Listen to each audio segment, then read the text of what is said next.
Hello my dear friends, welcome to Genic Education. So in the last video we have discussed about the percentages and ratio proportions, and we have discussed many concepts related to percentages and ratio proportions. Now in this video we are going to start a new topic, that is profit and loss. Now this topic is also related to the previous topic. बिल्कुल उसी तरह से हमें profit loss को भी समझना है जैसा हमने परसेंटेज रेशियो प्रोपोर्शन में किया था। साथ ही साथ जो कॉन्सेप्ट हमने रेशियो प्रोपोर्शन में सीखा था, परसेंटेजेस में सीखा था, वही का वही कॉन्सेप्ट हमें यहाँ पर भी अप्लाई करना है। ओके, बिल्कुल वही का वही कॉन्सेप्ट है, तो कॉन्सेप्ट में कोई बहुत ज़्यादा दिक्कत नहीं आएगा। क्वेश्चंस हम ज़्यादा से ज़्यादा अच्छे क्वेश्चंस हम सॉल्व करेंगे प्रॉफिट एंड लॉस में, ताकि कंसेप्ट पूरी तरह से इम्बाइब हो जाए माइंड में। ओके, तो देखिए प्रॉफिट लॉस की अगर हम बात करें तो स्टार्ट करते हैं प्रॉफिट लॉस को। कुछ फॉर्मूले भी समझेंगे, फॉर्मूले भी लिखेंगे, ताकि हमें एक बार पूरा बेसिक क्लियर हो जाए जो हमने स्कूल में डिस्कस किया था, स्कूल में पढ़ा था कभी प्रॉफिट लॉस।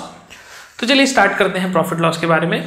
सबसे पहली चीज प्रॉफिट लॉस में आती है, एक कोई आर्टिकल है। ओके, अब प्रॉफिट लॉस में क्या है, जब आप कोई ट्रांजैक्शन करेंगे, कोई चीज खरीदेंगे या बेचेंगे, तो उस केस में जो घाटा या मुनाफा होगा उसका कैलकुलेशन, उसका परसेंटेज कैलकुलेशन, और उस पर बहुत सारे तरह के एक कंसेप्ट्स हम अप्लाई कर सकते हैं, and based on that we will calculate the profit and loss. Okay, अब पहला टर्म जो यहां पर हमें दिखाई देगा प्रॉफिट लॉस में, वो है कि आप कोई आर्टिकल, ओके, कोई आइटम, ओके, कोई चीज जब आप खरीद रहे हैं या आप कोई चीज बना रहे हैं, तो उसको बनाने में या फिर उसको खरीदने में जो कॉस्ट इन्वॉल्व होगी, उस कॉस्ट को हम बोलेंगे कॉस्ट प्राइस।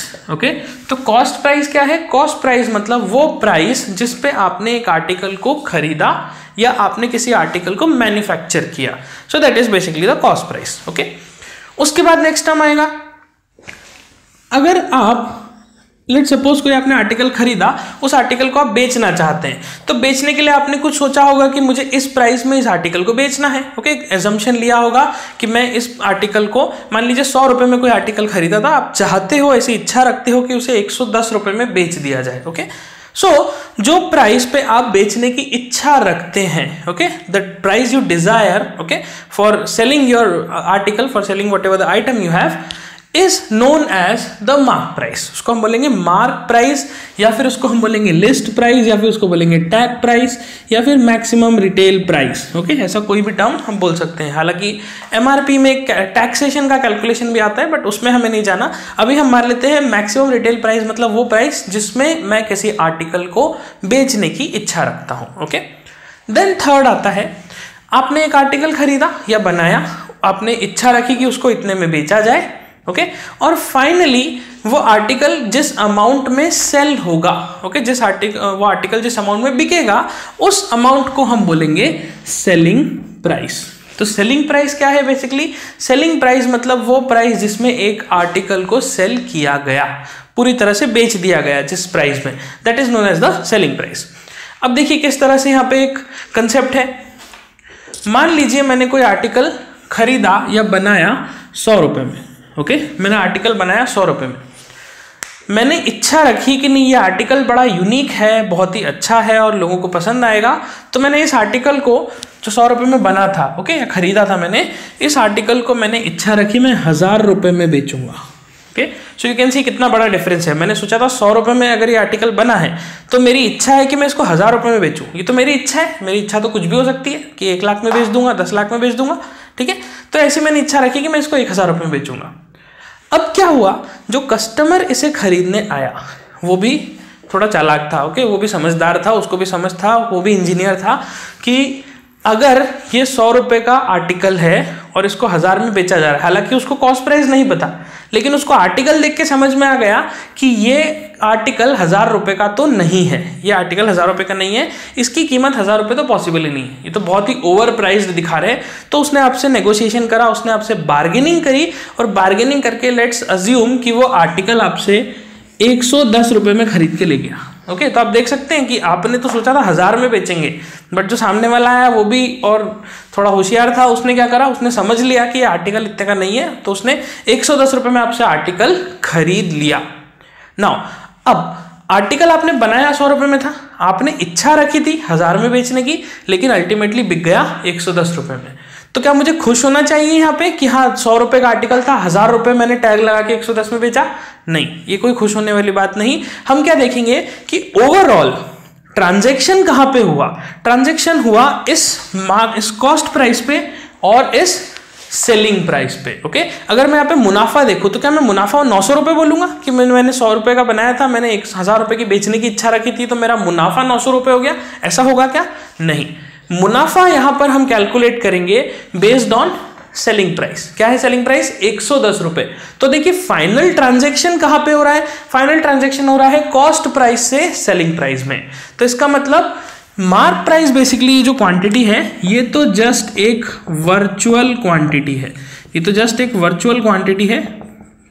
ओके, स्पेलिंग हो सकता है गलत हो, तो वर्चुअल क्वांटिटी है। वर्चुअल क्वांटिटी मतलब ये मार्क प्राइस कभी भी आपके मुनाफे या घाटे के कैलकुलेशन में इन्वॉल्व नहीं होगी।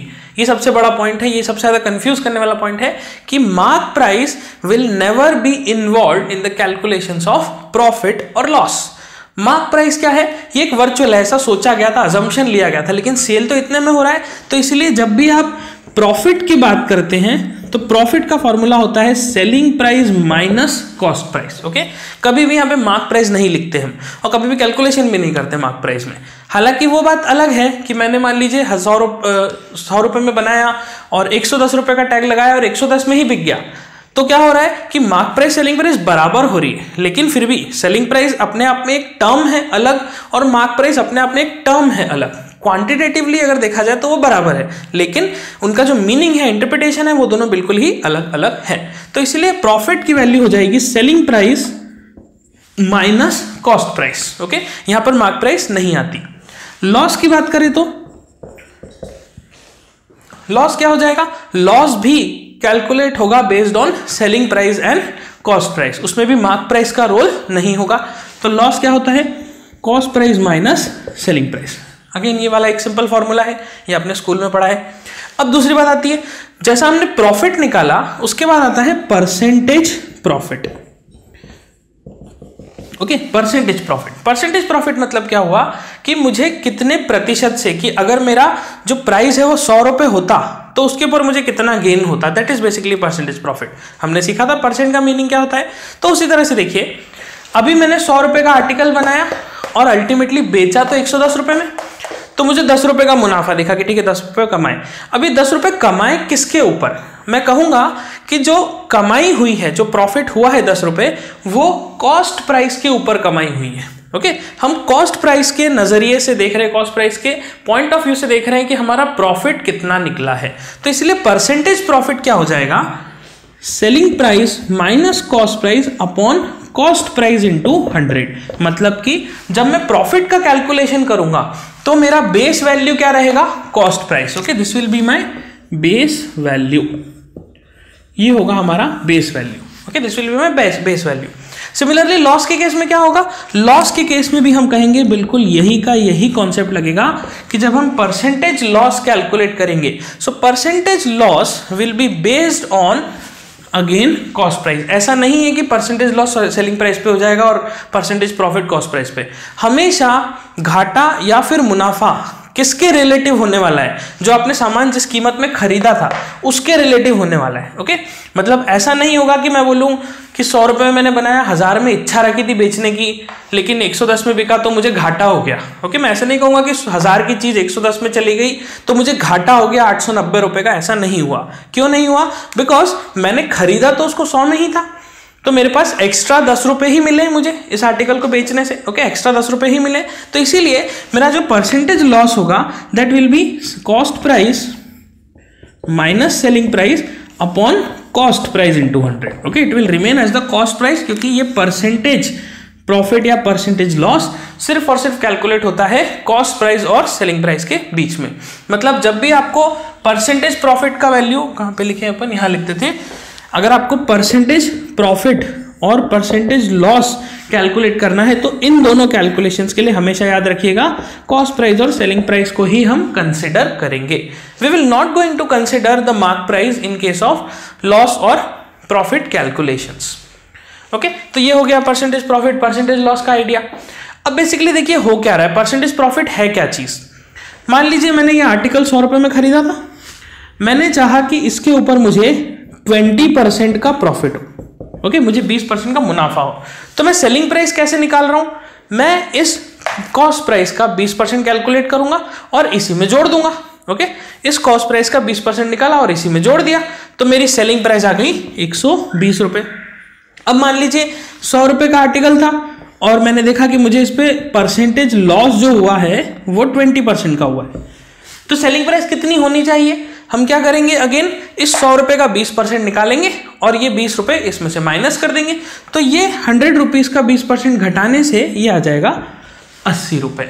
तो बेसिकली कॉन्सेप्ट क्या हो रहा है यहाँ पे कि परसेंटेज प्रॉफिट कैलकुलेशन में क्या कर रहे हैं, कॉस्ट प्राइस में ये परसेंटेज अमाउंट जोड़ दिया जा रहा है और लॉस कैलकुलेशन में कॉस्ट प्राइस में ये परसेंटेज अमाउंट घटा दिया जा रहा है, ओके। सो हम क्या कहेंगे कि परसेंटेज प्रॉफिट और loss, percentage profit is basically equivalent to percentage increase. देखिए इंक्रीज में भी हमने यही किया था कि अगर मैं 100 रुपए को 20% बढ़ाना चाहता हूं तो इसका 20% निकालूंगा और इसी में जोड़ दूंगा, घटाना चाहता हूं तो इसका 20% निकालूंगा इसी में से घटा दूंगा, तो यहां पर भी वही चीज हो रही है। तो इसलिए परसेंटेज प्रॉफिट किसके इक्विवेलेंट है, परसेंटेज इंक्रीज के। अब देखिए इंक्रीज में हमने क्या सीखा था कि इंक्रीज, परसेंटेज इंक्रीज अगर फिक्स है तो पुरानी वैल्यू और नई वैल्यू के बीच में जो रेशियो है वो कांस्टेंट होगा। तो एग्जैक्टली वही लॉजिक यहां पे भी चल जाएगा कि परसेंटेज प्रॉफिट में क्या होगा, अगर मेरा परसेंटेज प्रॉफिट फिक्स है, ओके, तो मेरी पुरानी वैल्यू और नई वैल्यू के बीच में जो रेशियो है वो कांस्टेंट रहेगा। अब प्रॉफिट के केस में पुरानी नई वैल्यू कौन सी होने वाली है, प्रॉफिट के केस में हमारी पुरानी और नई वैल्यू का मतलब है कॉस्ट प्राइस और सेलिंग प्राइस, ओके। जैसा परसेंटेज इंक्रीज में क्या था, इनिशियल वैल्यू और फाइनल वैल्यू उनका रेशियो था, तो उसी तरह से कॉस्ट प्रॉफिट के केस में क्या हो जाएगा, कॉस्ट प्राइस और सेलिंग प्राइस का रेशियो, ओके। तो मान लीजिए कि किसी केस में परसेंटेज इंक्रीज इज 20%, ओके। अगर किसी केस में परसेंटेज इंक्रीज 20% होता है तो जरा सोचिए इनिशियल वैल्यू और फाइनल वैल्यू का रेशियो कितना आया, 20% में कितना होता है 1/5। इसका मतलब पुरानी और नई वैल्यू के बीच में रेशियो आया 5:6। तो परसेंटेज प्रॉफिट में क्या होगा, परसेंटेज प्रॉफिट अगर 20% है तो 20% प्रॉफिट का मतलब मेरी कॉस्ट प्राइस और सेलिंग प्राइस के बीच में रेशियो बनेगा 5:6। मतलब अगर किसी भी केस में मेरा परसेंटेज प्रॉफिट 20% है तो हमेशा आपको ये देखने को मिलेगा कि कॉस्ट प्राइस और सेलिंग प्राइस के बीच में रेशियो 5:6 ही मेंटेन है, ये रेशियो चेंज नहीं होने वाला, ओके। नाउ अगर परसेंटेज प्रॉफिट इंक्रीज के इक्वल है तो सोचिए परसेंटेज लॉस किसके इक्वल होगा, ऑब्वियसली डिक्रीज के इक्वल होगा। तो अगर मेरे पास परसेंटेज डिक्रीज दिखाई देता है 20% का तो इनिशियल और फाइनल वैल्यू का रेशियो कितना हो जाता है, 20% मतलब 1/5, तो 5 में से 1 कम हो जाता है तो ये 5 का 4 हो जाता है। तो उसी तरह से परसेंटेज लॉस अगर मेरा 20% है तो मेरा कॉस्ट प्राइस और सेलिंग प्राइस का जो रेशियो है वो कितना हो जाएगा, रेशियो विल बिकम 5:4, ओके। तो ये एक रिलेशन हम यहाँ पे एस्टैब्लिश कर सकते हैं। तो हमें कुछ नया नहीं सीखना है, बस उसी चीज को थोड़ा सा मॉडिफाई कर दिया कि percentage profit, percentage loss is equal to percentage increase या फिर परसेंटेज डिक्रीज, ओके। तो ये आप देख सकते हैं यहाँ पे रिलेशन इस तरह से बन जाएगा, okay. So we can understand this. So अब इस चीज को हम यहाँ पे लिख देते हैं समराइज करके। देखिए ये तो फॉर्मूला है, ये तो फॉर्मूला है, जस्ट इसमें ऐसे कुछ खास है नहीं, तो इसको हम रब कर देते हैं। नाउ इसको समराइज करते हैं। समराइज कैसे करेंगे, देखिए परसेंटेज प्रॉफिट में रेशियो मिल गया cost price to selling price का, और रेशियो क्या हुआ, denominator is to denominator plus numerator. Percentage loss में भी यही रेशियो मिला और रेशियो हो गया denominator minus numerator, okay. Value हो गया डिनोमिनेटर माइनस न्यूमरेटर। नाउ तीसरा टर्म आता है, तीसरा टर्म इज डिस्काउंट, ओके। अब डिस्काउंट किस चीज को बोलते हैं अपन, डिस्काउंट हम बोलते हैं कि आपने जो आर्टिकल पे प्राइस छापी थी, आपने जो लिखा था, जो इच्छा जताई थी जितने प्राइस में बेचने की, उस प्राइस में से कितना अमाउंट कम हो गया, ओके। उस प्राइस में से कितना अमाउंट कम हो गया।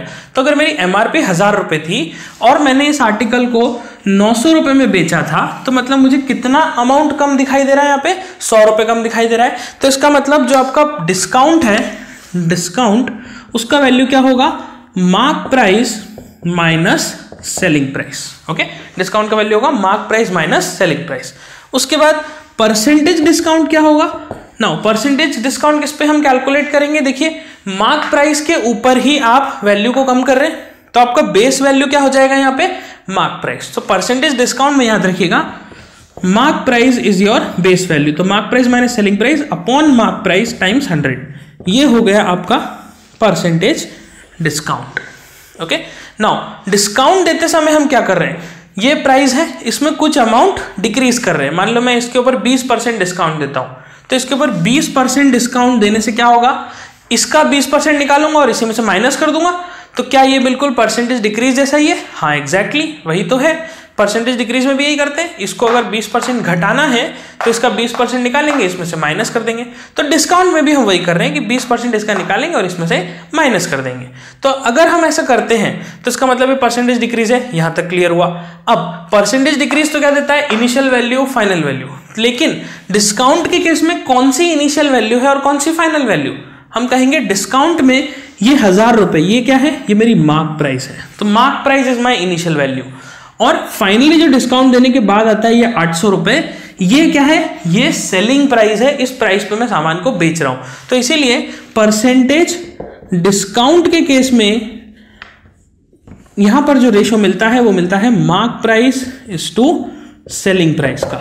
Okay, mark price is to selling price का मतलब अगर मेरे पास परसेंटेज डिस्काउंट है 20%, तो इससे मैं निकाल सकता हूं कि मार्क प्राइस और सेलिंग प्राइस का रेशो कितना हुआ? 20% इज 1/5, तो 5 में 1 कम, तो 5:4।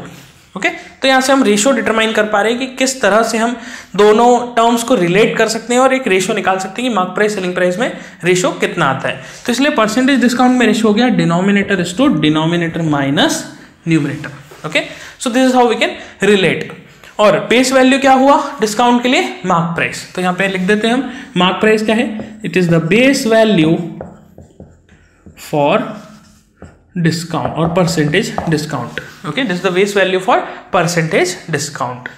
ओके, सो ये हमारा बेसिक आइडिया है कि डिस्काउंट कैसे होता है, क्या होता है। इसको नोट कर लीजिए, फिर अपन आगे इसमें क्वेश्चन सॉल्व करते हैं तो और डिटेल में समझेंगे। ओके, सो फ्रेंड्स, चलिए एक सिंपल सा क्वेश्चन देखते हैं कि क्या हम प्रॉफिट लॉस को कैसे अप्लाई कर सकते हैं प्रैक्टिकली किसी क्वेश्चन में। तो उसको समझने के लिए हम ये एक सिंपल, बहुत ही सिंपल क्वेश्चन लेंगे। देखिए, एक वार्म अप क्वेश्चन टाइप से हम इसे ले सकते हैं कि a person incurs 5% loss by selling a watch for ₹1140। Okay, a person incurs 5% loss by selling a watch for ₹1140. At what price should the watch be sold to earn 5% profit? Okay, तो question को समझते हैं। वो क्या बोलता है? एक person को 5% का घाटा हुआ जब उसने घड़ी को 1140 रुपए में बेचा। ओके, मतलब मेरे पास कोई घड़ी थी, उसको मैंने 1140 रुपए में बेचा, तो मुझे घाटा हुआ 5% का। अब सवाल आता है कि ये कौन सी प्राइस है? क्या ये कॉस्ट प्राइस है? क्या ये कॉस्ट प्राइस है घड़ी की? नहीं, this is not the cost price, this is the selling price of the watch. क्यों? बिकॉज वो क्या बोलता है? A person incurs a loss of 5%। ठीक है, 5% लॉस हुआ by selling a watch. Okay, by selling a watch for rupees this. तो ये सेलिंग किसके लिए है? इस रुपीस के लिए, 1140 के लिए। तो फॉर रुपीज बोल दिया उसने साफ साफ। तो पहली लाइन बिल्कुल क्लियर ये बताना चाह रही है, जहां पे सबसे ज्यादा मिस्टेक होती है, कुछ लोग इसको कॉस्ट प्राइस अज्यूम कर लेते हैं, बट ऐसा नहीं है। This is the selling price की इतने में बेचा। Okay, this is the selling price. अब at what price should the watch be sold to earn 5% profit? मतलब मुझे अगर 5% का मुनाफा चाहिए तो इसको किस प्राइस में बेचना पड़ेगा। ओके, अब देखिए यहां पर वेरी क्या करने वाला है? यहां पर वेरी करने वाला है आपका सेलिंग प्राइस। क्या कॉस्ट प्राइस वेरी करेगा? नहीं, मेरे पास वही घड़ी है सेम वही अमाउंट में जो मैंने खरीदी थी। अब मैंने उसको इतने में बेच दिया तो मुझे घाटा हो गया, तो मैं उसको कितने में बेचूं कि मुझे मुनाफा हो जाए। तो सिंपल सा लॉजिक क्या बना यहाँ पे कि कॉस्ट प्राइस एक ऐसी चीज है जो इस कंडीशन को और इस कंडीशन को रिलेट कर रही है। कॉस्ट प्राइस नहीं चेंज हो सकती। ओके, क्योंकि घड़ी खरीद ली आपने, अब उसकी जो कॉस्ट है वो तो फिक्स हो गई है। ऐसा तो है नहीं कि बाद में जाके आप पैसे और ले आओगे, उसको और पैसे दे आओगे घड़ी के लिए, तो ऐसा तो नहीं होगा। तो इसीलिए हम क्या देखते हैं कि 1140 रुपए का जो ये सेलिंग प्राइस है उससे हम एक कॉस्ट प्राइस डिटरमाइन कर सकते हैं। ओके, उससे हम कॉस्ट प्राइस डिटरमाइन कर सकते हैं। कैसे? देखिए, आपको दिया हुआ है लॉस कितना है? 5% का। ओके, सेलिंग प्राइस कितनी है? 1140 रुपए की। तो हमें फाइंड आउट करना है what is the cost price. कैसे फाइंड आउट करेंगे उसको समझते हैं। देखिए हमने क्या कहा था कि लॉस परसेंट या प्रॉफिट परसेंट आपको कॉस्ट प्राइस और सेलिंग प्राइस के बीच का रेशो देता है। तो यहां पर लॉस परसेंट है तो हमें रेशो मिलना चाहिए कॉस्ट प्राइस और सेलिंग प्राइस का। Now what is the percentage loss? 5%। इसको हम कन्वर्ट करते हैं फ्रैक्शन में तो ये आता है 1/20। इसका मतलब अगर 20 रुपए का कोई सामान होता तो मैं उसको 5% लॉस के साथ कितने में बेचता? 20 रुपए में 1 रुपए कम में, तो कितना हो जाता? 19 रुपए। ओके, बिकॉज हमने क्या सीखा था? Percentage loss is equal to percentage decrease. तो denominator is to denominator minus numerator. Okay, 20 minus 1 तो ये आ गया 19। नाउ आर्टिकल अगर 20 रुपए का होता तो मतलब वो घड़ी अगर 20 रुपए की होती तो 5% लॉस के साथ 19 में बेचता। लेकिन अभी वो घड़ी कितने में सेल हो रही है, कितने में बेची जा रही है? वो बेची जा रही है 1140 रुपए में। मतलब ये जो 19 है this is equal to 1140। Okay, this is equal to 1140। जरा करके देखिए कितना टाइम्स ये ज्यादा है इससे, क्योंकि रेशो तो मेंटेन होना ही चाहिए। परसेंटेज लॉस है या परसेंटेज प्रॉफिट है, परसेंटेज चेंज है मतलब रेशो तो मेंटेन रहेगा। तो यहां पर हम देखते हैं कि ये कितना टाइम्स हमें दिखता है 19 और 114 114 and this 19। So when you simplify this you will get the value as 60।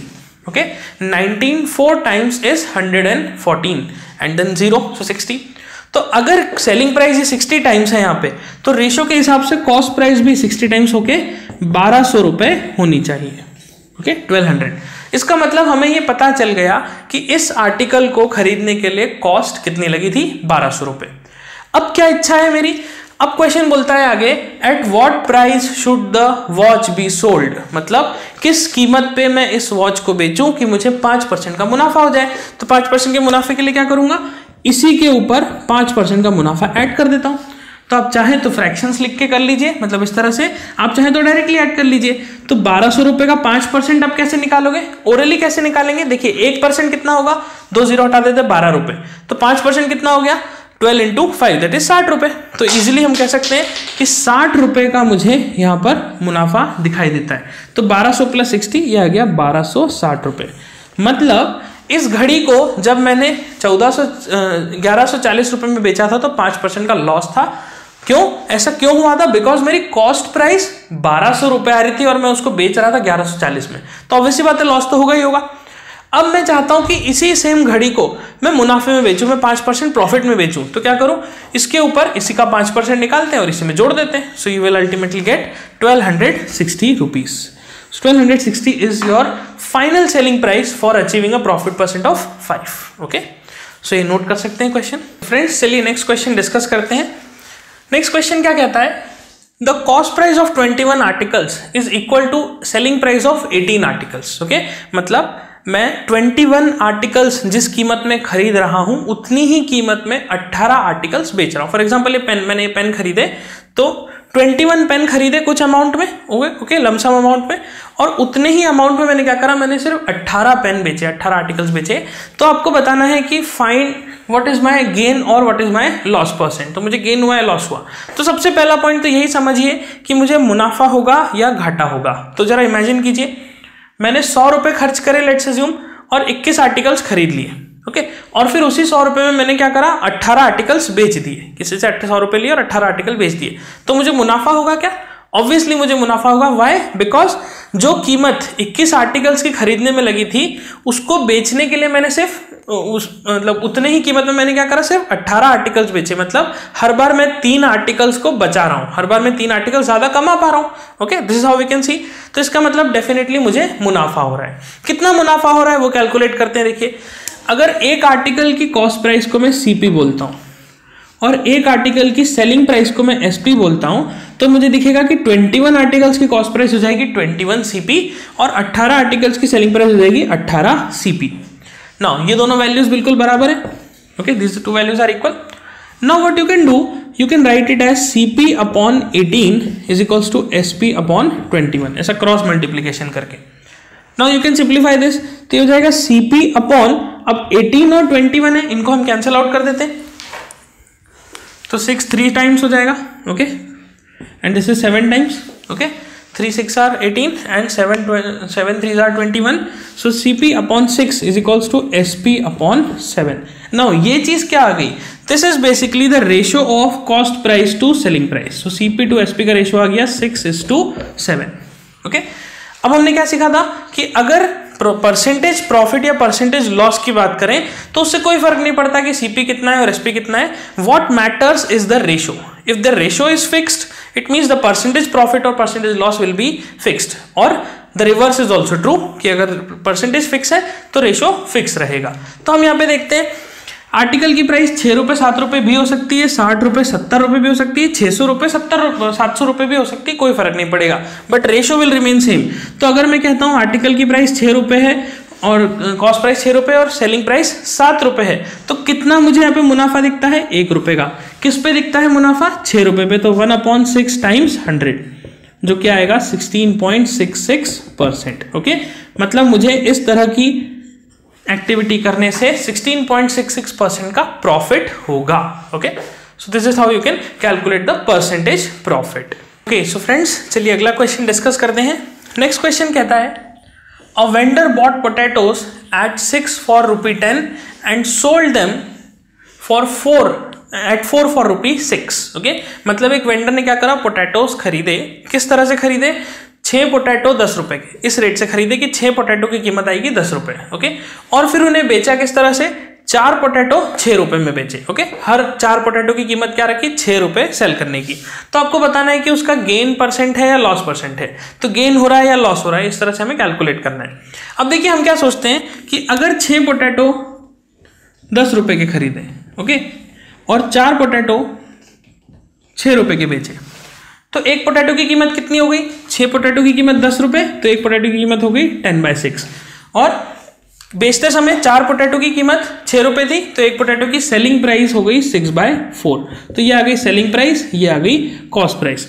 तो हम गेन और लॉस परसेंट कैलकुलेट कर सकते हैं. ओके, गेन और लॉस परसेंट. अभी यहाँ पे डायरेक्टली हम 6 और 10 को क्यों नहीं माइनस कर सकते? इसीलिए नहीं कर सकते बिकॉज देखिए यहाँ पे क्वांटिटीज जो है वो अलग है. तो अगर आपको प्रॉफिट या लॉस निकालना है तो आपको पहले तो क्वांटिटी सेम करनी पड़ेगी. आप जरा सोचिए, क्या 1 kg राइस की कीमत को आप एक क्विंटल राइस के कीमत से कंपेयर कर सकते हैं? ऑब्वियसली नहीं कर सकते. कि मैंने लेट्स सपोज 1 बोरा चावल खरीदा, ओके, और उसमें से 1 किलो चावल बेच दिया, तो क्या मैं प्रॉफिट लॉस कैलकुलेट कर पाऊंगा वहां पे? ऑब्वियसली नहीं कर सकता. मुझे क्या चाहिए? जो अमाउंट, जो क्वांटिटी हम खरीद रहे हैं एग्जैक्टली उतनी ही क्वांटिटी को सेल किया जाए, तब हम प्रॉफिट या लॉस को कैलकुलेट करेंगे. ओके, तो यहां पर हम क्या देखते हैं कि 6 पोटैटो की कीमत है और 4 पोटैटो की कीमत है. तो सेलिंग प्राइस तो 4 ही पोटैटो की है, लेकिन कॉस्ट प्राइस 6 पोटैटो की है. तो हमें सबसे पहले तो इक्वल करना पड़ेगा. तो इक्वल करने के लिए यही हमने क्या कि एक पोटैटो की कॉस्ट प्राइस कितनी है? 10/6. एक पोटैटो की सेलिंग प्राइस कितनी है? 6/4. तो यहां से कॉस्ट प्राइस आ गई, सेलिंग प्राइस आ गई, और अब आप फॉर्मूला लगा के निकाल सकते हैं. ये पहला तरीका. दूसरा आप क्या कर सकते हैं, आप ऐसा सोचिए कि हमने यहां पर नंबर ऑफ पोटैटोज को 1 किया, तो 1 की जगह कुछ और कर देते ताकि हमारा कैलकुलेशन सिंपल हो. कैसे? देखिए यहां पर 6 पोटैटो की कीमत दी हुई है और यहां पे 4 पोटैटो की. तो अगर मैं इस कंडीशन को 4 से मल्टीप्लाई कर दूं और इस कंडीशन को 6 से मल्टीप्लाई कर दूं, तो हमें क्या मिलेगा? देन वी विल गेट कि 24 पोटैटोज का कॉस्ट आ गया ₹40.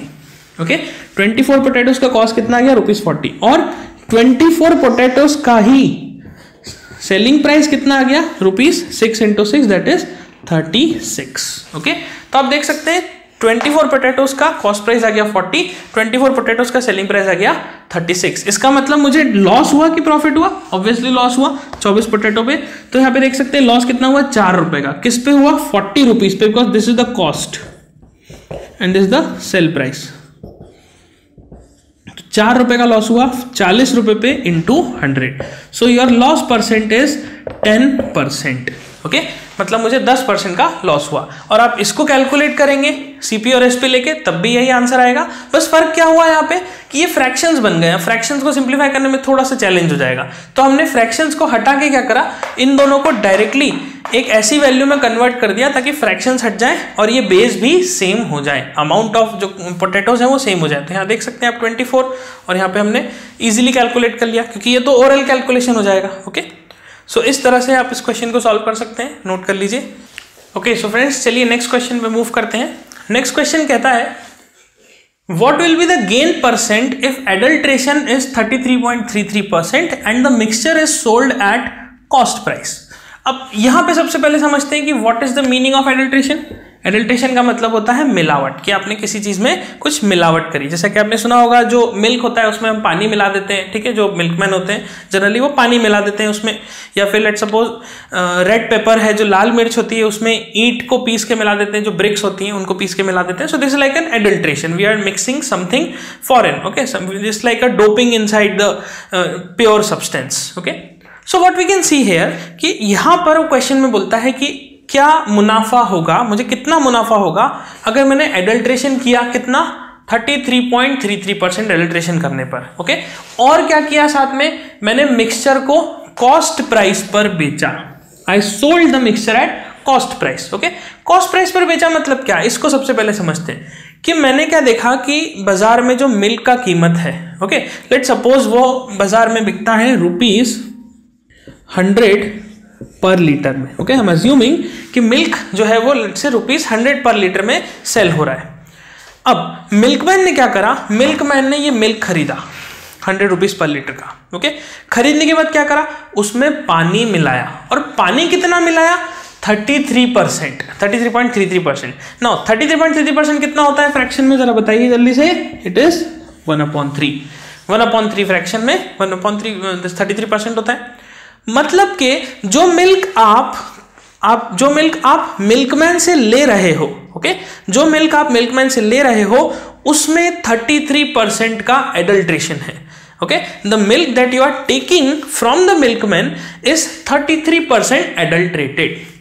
इसका मतलब क्या हुआ कि अगर मान लीजिए मैंने मिल्कमैन से 3 लीटर मिल्क खरीदा, ओके, 3 लीटर मिल्क खरीदा, तो 3 लीटर में क्या होगा, 1 लीटर तो एडल्ट्रेशन होगा। एडल्ट्रेशन क्या होगा, वाटर का, वाटर मिला होगा, और उसमें मिल्क कितना होगा, सिर्फ और सिर्फ 2 लीटर। ओके, अब आप सोचोगे 3 लीटर कहां से ले लिया, 3 लीटर इसके डिनोमिनेटर को ले लिया, क्योंकि ये डिनोमिनेटर क्या बताता है, टोटल। ओके, हमने सीखा था ना, तो 33.33% मतलब 1/3 में मतलब 3 लीटर में 1 लीटर एडल्ट्रेशन है।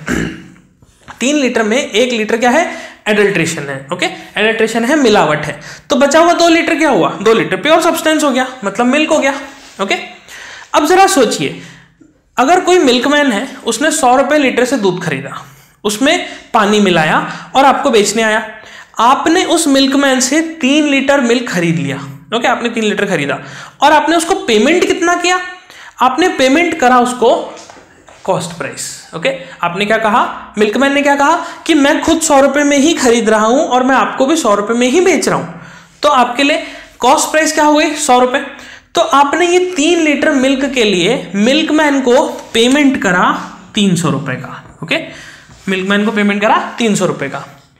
अब क्या ये पूरी तरह से मिल्क था, नहीं, पूरी तरह से मिल्क नहीं था।